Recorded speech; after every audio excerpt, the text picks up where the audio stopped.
berdasarkan kondisi pasokan dan harga minyak goreng saat ini, serta mempertimbangkan adanya 17 juta orang tenaga di industri sawit, maka saya memutuskan bahwa ekspor minyak goreng akan dibuka kembali pada Senin 23 Mei 2022.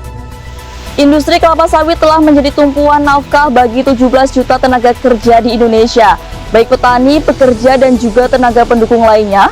Sempat mengalami kelangkaan di dalam negeri, Presiden Joko Widodo kembali mengizinkan ekspor CPO ke luar negeri mulai Senin 23 Mei 2022. Yang dibikin dalam rangka menindaklanjuti instruksi Presiden RI mengenai kebijakan minyak goreng. Hari ini Kepala Staf Angkatan Laut Laksamana TNI Yudo Margono mengikuti rapat koordinasi secara virtual mengenai penanganan penyeludupan CPO berikut produk turunannya yang dipimpin langsung Menko Bidang Kemaritiman dan Investasi. Dari Markas Besar TNI Angkatan Laut Cilacap, Jakarta Timur, berikut liputan selengkapnya. Kelapa sawit merupakan salah satu komoditas perkebunan yang memiliki peran strategis dalam pembangunan ekonomi Indonesia. Sebagai penghasil kelapa sawit terbesar di dunia, industri kelapa sawit telah menyediakan lapangan pekerjaan sebanyak 17 juta tenaga kerja, baik secara langsung maupun tidak langsung bagi masyarakat Indonesia.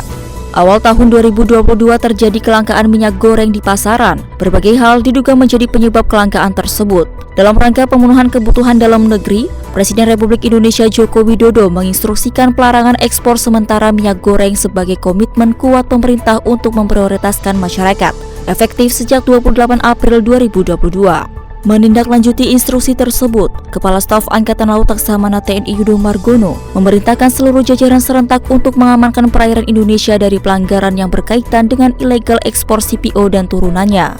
Terbukti, TNI Angkatan Laut berhasil mengamankan pelaku tindak pelanggaran dengan jumlah yang fantastis.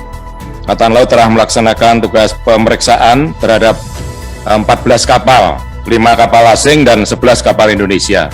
Dan setelah melaksanakan proses dan koordinasi dengan Ditjen Bea Cukai dan instansi terkait, ini terdapat masih ada beberapa kapal yang masih kita proses, Pak. Ya. Jadi ini terkait tidak hanya pelanggaran ekspor CPO saja, namun juga ada pelanggaran tentang pelayaran. Ini juga sudah kita koordinasikan dengan KSP setempat. Dan kita siap dengan Satgas tadi, apabila nanti diperlukan akan untuk koordinasi dan kerjasama yang baik di lapangan.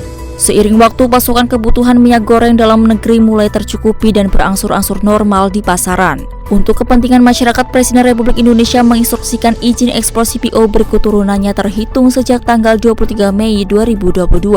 Dalam rangka menindaklanjuti instruksi tersebut, Kepala Staf Angkatan Laut hadir dalam rapat koordinasi mengenai penanganan penyeludupan CPO dan turunannya pimpinan Menteri Koordinator Bidang Kemaritiman dan Investasi. Secara umum, Menko Marves meminta seluruh stakeholder terkait agar bekerja sama untuk menangani permasalahan ini, termasuk melakukan pengawasan yang ketat terhadap berbagai potensi penyalahgunaan dan penyeludupan CPO dan minyak goreng, serta memastikan ketersediaan minyak goreng domestik merata di banyak titik dengan harga yang sudah ditargetkan.